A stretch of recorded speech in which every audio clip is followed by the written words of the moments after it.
Hello छात्रों, welcome in our channel A to Z classes 2020। आज मैं आप लोग को केमिकल काइनेटिक्स का पार्ट बतलाने जा रहे हैं, जिसमें factor affecting rate of reaction मतलब रासायनिक अभिक्रिया के दर को प्रभावित करने वाला कारक बतलाने जा रहे हैं। फैक्टर मतलब होता है कारक।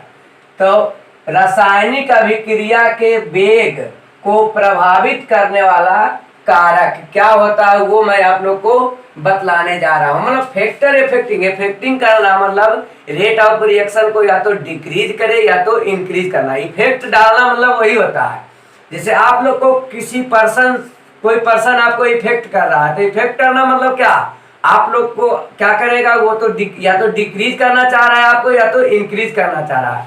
तो रेट ऑफ रिएक्शन को इंक्रीज या डिक्रीज दोनों फैक्टर इफेक्टिंग फैक्टर कहलाता है।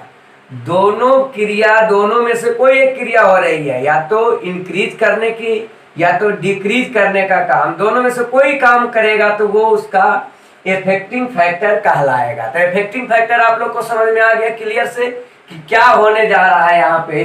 तो रेट को प्रभावित मतलब कौन प्रभाव डालेगा, कौन उसके रेट को बढ़ा सकता है या कौन उसके रेट को घटा सकता है। एक होता है कि कांस्टेंट रखना, तो रेट को जो कांस्टेंट रखेगा मतलब उसमें कोई प्रभाव नहीं डाल रहा है। तो यहाँ प्रभाव डालने वाला कारक का वर्णन करने जा रहे हैं। तो हम लोग देखते हैं कि factor affecting rate of reaction कौन कौन है। मतलब बहुत सारे रेट है, मतलब इसका फैक्टर बहुत सारा है जो कि रेट ऑफ रिएक्शन को प्रभावित करता है। तो हम लोग क्या लिखेंगे, there are following factor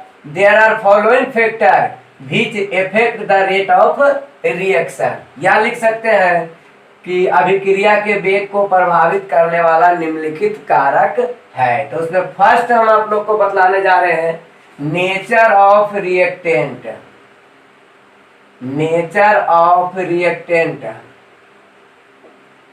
Hindi में क्या लिखेंगे, अभिकारक की प्रकृति। हिंदी इसका क्या होगा, अभिकारक की प्रकृति। सेकेंड फैक्टर क्या है जो कि रेट ऑफ रिएक्शन को प्रभावित करता है, कंसंट्रेशन और प्रेशर ऑफ रिएक्टेंट। कंसंट्रेशन और प्रेशर ऑफ रिएक्टेंट मतलब सांद्रण या दाब, या सीधे लिखेंगे अभिकारक के सांद्रण या दाब। थर्ड नंबर क्या देने जा रहा है, थर्ड नंबर क्या फैक्टर है इसका, सबका वर्णन करेंगे, सबको डिटेल करेंगे। पहले कौन कौन फैक्टर है वो पहले नाम आप लोग जान लें। नेक्स्ट क्या है इसका, टेम्परेचर। नेक्स्ट फैक्टर क्या है, टेम्परेचर है। तो टेम्परेचर जानते होंगे, ताप। नेक्स्ट फोर्थ नंबर क्या फैक्टर इसका है, प्रेजेंस ऑफ कैटालिस्ट।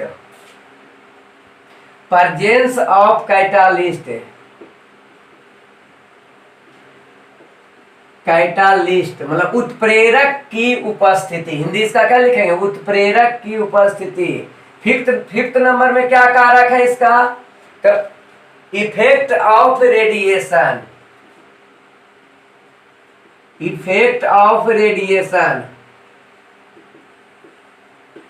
विकिरण का प्रभाव। तो ये हमारा 5 क्या है, फैक्टर है जिसपे रेट ऑफ रिएक्शन निर्भर करता है। इसमें से कोई फैक्टर रेट ऑफ रिएक्शन को बढ़ाता है, कोई फैक्टर रेट ऑफ रिएक्शन को घटाता भी है। तो ये कौन बढ़ाएगा कौन घटाएगा इसका वर्णन हम आप लोग को आज कराने जा रहे हैं। तो नेक्स्ट सबसे पहला नंबर, सबका हिंदी जान गए आप लोग। इसका हिंदी क्या होता है, अभिकारक की प्रकृति, उसके बाद अभिकारक के सांद्रण या दाब, उसके बाद ताप, नेक्स्ट उत्प्रेरक की उपस्थिति, नेक्स्ट विकिरण का प्रभाव। तो ये 5 क्या है, रेट ऑफ रिएक्शन को प्रभावित करने वाला कारक है। इसमें फर्स्ट का वर्णन हम करने जा रहे हैं कि फर्स्ट अभिकारक की प्रकृति किस प्रकार की निर्भर करती है। तो कोई भी अभिकारक जैसे रहता है, ये कोई रिएक्टेंट है, ये कोई प्रोडक्ट है, इसी को हम लोग अभिकारक बोलते हैं, रिएक्टेंट को। तो रिएक्टेंट क्या रख सकता है, गैस अवस्था में भी रह सकता है, सॉलिड स्टेट में भी रह सकता है, या लिक्विड स्टेट में रह सकता है। 3 स्टेट होता है, आप लोग जानते होंगे कि कोई भी मैटर जो होता है या कोई भी पदार्थ जो होता है मेनली जो होता है उसका 3 स्टेट होता है। Solid, liquid, gas. तो सॉलिड, लिक्विड, गैस, तो तीनों में सॉलिड स्टेट में रेट अलग होता है, गैस स्टेट में। तो सबसे ज्यादा जो है गैस स्टेट में रिएक्शन ज्यादा होता है। कोई भी पदार्थ यदि वो गैस अवस्था में रहती है तो उसमें रिएक्शन करने की क्षमता अधिक होती है। आप लोग देखते होंगे गैस ब्लास्ट जब होता है तो बहुत तेजी से रिएक्शन होता है और उसके एरिया के पॉपुलेशन जो होता है वो प्रभावित होता है। लेकिन सॉलिड पदार्थ रहेगा तो वो उतना तेजी से रिएक्शन नहीं करता। तो गैसीय पदार्थ सबसे ज्यादा रिएक्शन होता है। यहाँ पर हम लोग नेचर बतलाता है क्या, उसके प्रकृति, मतलब किस प्रकार का, उस किस जाति का है, मतलब उसका क्या नेचर है। तो नेचर में हम लोग पहला क्या देखे कि गैस का रिएक्शन सबसे ज्यादा होता है, उससे कम होता है लिक्विड और सबसे कम होता है सॉलिड। तो हम लोग क्या देखे, रिएक्शन का रेट। पहला नंबर हम लोग रिएक्शन का रेट इसमें देखने जा रहे हैं क्या, गैस स्टेट में सबसे ज्यादा, मतलब रिएक्टेंट यदि गैस अवस्था में रहेगा तो रेट सबसे ज्यादा होगा। लिक्विड स्टेट में गैस से थोड़ा कम। सबसे कम क्या होता है, सॉलिड स्टेट में जब रिएक्टेंट रहेगा तो रिएक्शन कम होता है। तो ये आप लोग देखें। नेक्स्ट इसी में फर्स्ट में ही बतलाने जा रहे हैं, नेचर ऑफ रिएक्टेंट में ही आप लोग को बतलाने जा रहे हैं कि क्या है। तो इनऑर्गेनिक और ऑर्गेनिक कंपाउंड आप लोग जानते हैं। इनऑर्गेनिक और ऑर्गेनिक, जनरल ऑर्गेनिक केमिस्ट्री का वीडियो हमारे देखिए कि किसको ऑर्गेनिक कंपाउंड बोलते हैं, किसको इनऑर्गेनिक, उसमें आप लोग को क्लियर से बतलाया गया है। तो यहाँ पर क्या, इनऑर्गेनिक कंपाउंड यदि रहेगा, इनऑर्गेनिक रिएक्टेंट, इनऑर्गेनिक रिएक्टेंट का रेट ऑफ रिएक्शन अधिक होता है किससे, किसके तुलना में, तो ऑर्गेनिक के तुलना में। मतलब इनऑर्गेनिक रिएक्टेंट रहेगा, कंपाउंड रहेगा तो उसका रेट ऑफ रिएक्शन अधिक होगा, और ऑर्गेनिक कंपाउंड का रिएक्टेंट रहेगा तो उसका रेट ऑफ रिएक्शन कम होगा। तो 2 पॉइंट देखे, अभी फर्स्ट में ही 2 पॉइंट देखे। इसी का नेक्स्ट पॉइंट हम देख रहे हैं कि रेट ऑफ रिएक्शन जो होता है, रेट ऑफ रिएक्शन जो होता है वो इनवर्सली प्रोपोर्शनल टू होता है क्या, bound energy of reactant. Bound energy of reactant मतलब अभिकारक के बंधन ऊर्जा। इसके नीचे क्या लिखेगा, अभिकारक का बंधन ऊर्जा, मतलब बंधन ऊर्जा अधिक रहेगा। बंधन ऊर्जा यदि अधिक है, मतलब अभिकारक के अंदर कोई भी बॉन्ड से बना हुआ रहता है। हम लोग जानते हैं कोई भी मॉलिक्यूल के बीच उसको बांध के रखने वाला बल क्या कहलाता है, बॉन्ड कहलाता है। तो यदि बॉन्ड अधिक मजबूती बल है तो वो आसानी से नहीं टूटेगा। जब टूटेगा नहीं तो उसमें रिएक्शन भी नहीं होगा। तो जो जितना ज्यादा मजबूत बंधन से रहेगा रेट ऑफ रिएक्शन उतना कम होगा, और यदि बॉन्ड एनर्जी कम रहेगा तो आसानी से टूट जाएगा। जैसे किसी से रिएक्शन हमको करना है, वो मजबूत है तो वो तो टूटेगा नहीं। हम लोग जानते हैं रिएक्शन होता है क्या, पहले वो टूटता है फिर किसी दूसरे पदार्थ से अभिक्रिया करके नए प्रोडक्ट का निर्माण करता है। तो निर्माण करने के लिए पहले उसको टूटना पड़ेगा। तो यहाँ पर क्या, बाउंड एनर्जी अधिक है तो वो टूटेगा नहीं, तो जिसके कारण रेट ऑफ रिएक्शन क्या होता है, डिक्रीज कर जाता है। तो ये अधिक रहेगा। इनवर्सली प्रोपोर्शनल का मतलब यही होता है, एक के बढ़ने से दूसरा घटेगा और दूसरा मतलब एक के घटने से दूसरा बढ़ेगा। तो ये कम रहेगा, बाउंड एनर्जी कम रहेगा तो रेट ऑफ रिएक्शन अधिक, अब बाउंड एनर्जी अधिक रहेगा तो रेट ऑफ रिएक्शन कम होगा। ये आप लोग इनवर्सली प्रोपोर्शनल समझ में आ गया। इसे दे दिया जाए कि कोई रिएक्टेंट का बाउंड एनर्जी 50 जूल है और किसी का 30-20 जूल है। अब कौन रिएक्टेंट फर्स्ट रिएक्शन करेगा, मतलब 2 रिएक्टेंट है, एक का 50 जूल, एनर्जी का मात्रा का आप लोग जानते होंगे 50 जूल और ये क्या है 20 जूल है। तो दोनों में से कौन रिएक्टेंट पहले रिएक्शन करेगा, तो जिसका बाउंड एनर्जी कम होगा वो उसका रेट ऑफ रिएक्शन अधिक होगा, मतलब वो तेजी से अभिक्रिया करेगा, और जिसका अधिक रहेगा इनवर्सली प्रोपोर्शनल है। तो ये आप लोग, ये पॉइंट आप लोग को समझ में आ गया। नेक्स्ट हम लोग आप लोग को बतलाने क्या जा रहे हैं, इसी में फर्स्ट नंबर पॉइंट में ये भी चल रहा है, नेचर ऑफ रिएक्टेंट। मतलब रिएक्टेंट का नेचर अलग अलग रहेगा तो उसका रेट ऑफ रिएक्शन भी क्या होगा, अलग अलग होता है। नेक्स्ट क्या बतलाने जा रहे हैं, रेट जो होता है डायरेक्टली प्रोपोर्शनल होता है सरफेस एरिया ऑफ रिएक्टेंट।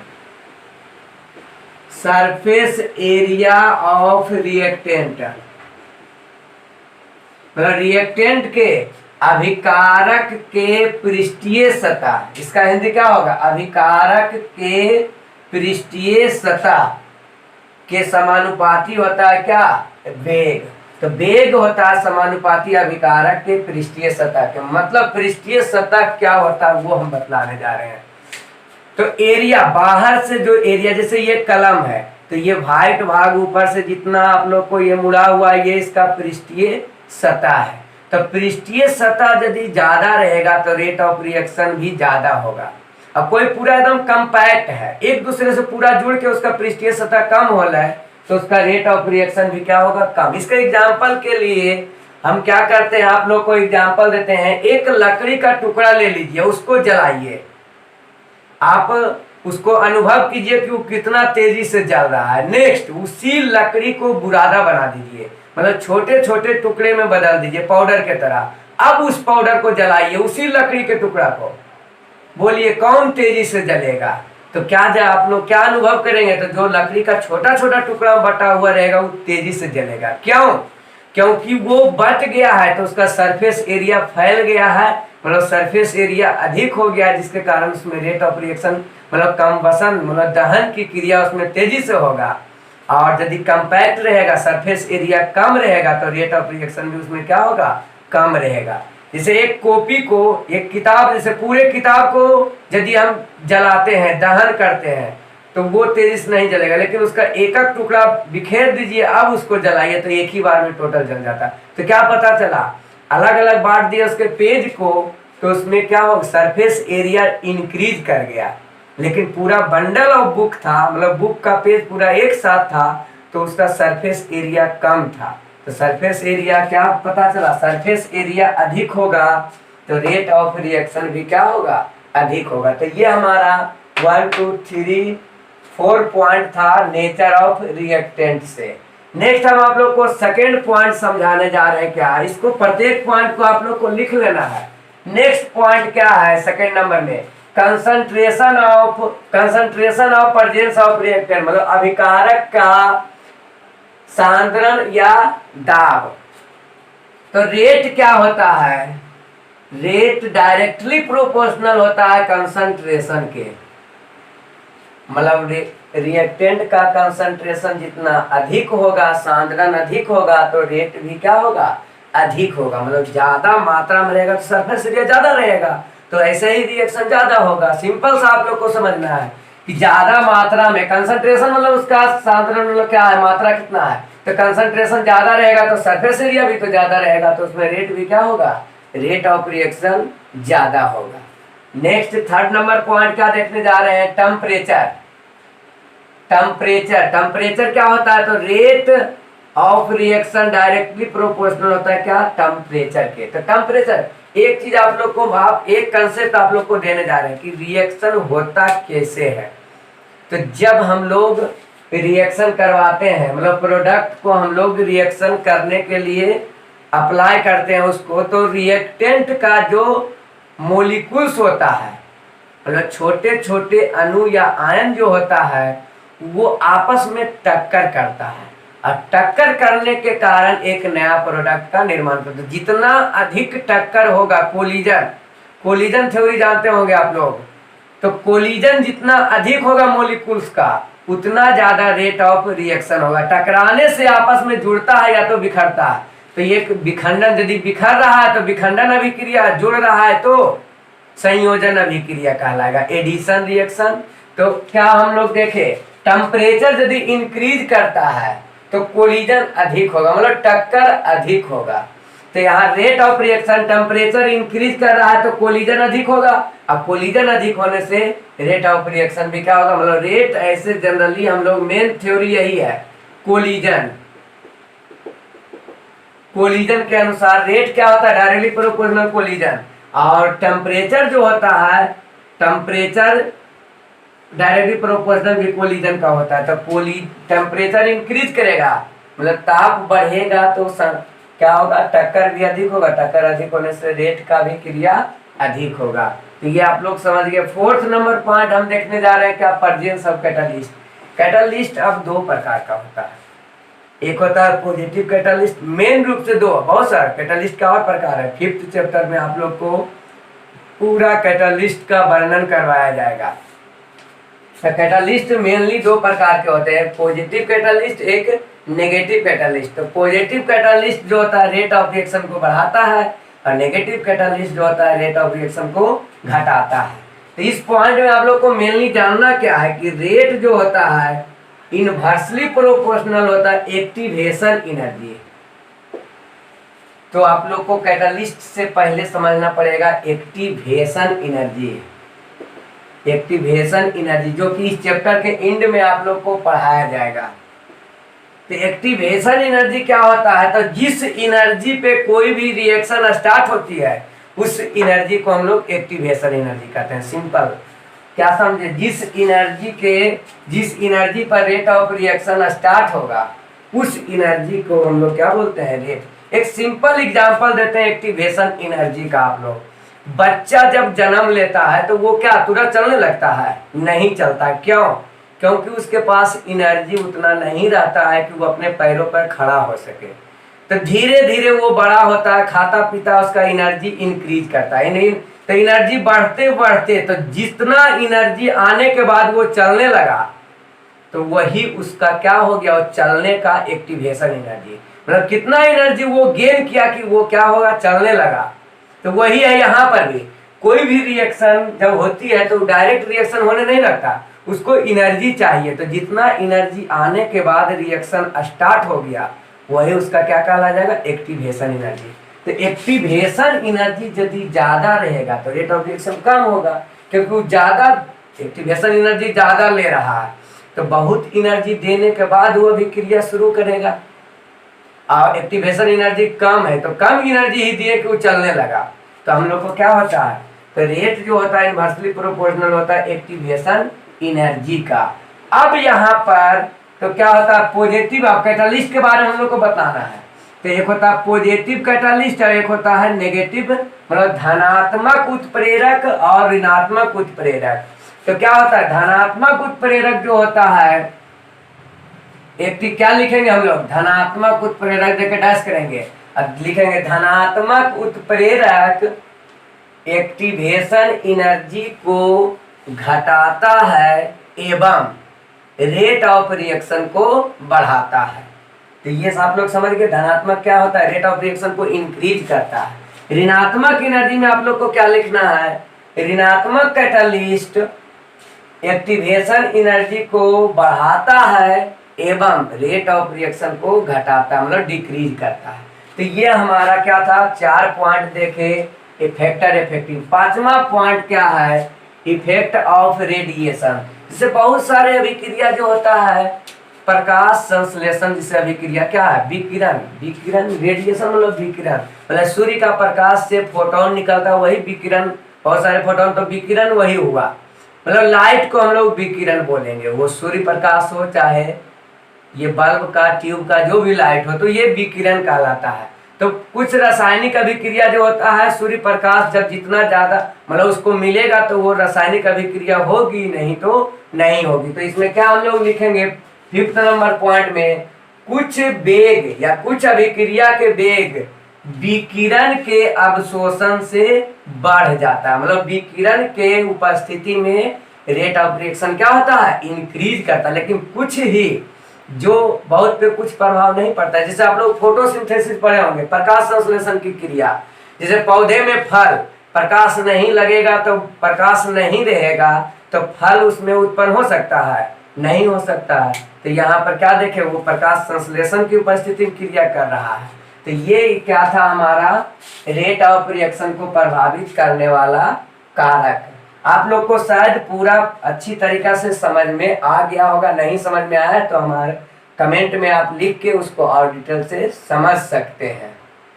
अब मैं आप लोग से इतना समझाएं तो 1 लाइक आप लोग को मेरे लिए बनता है।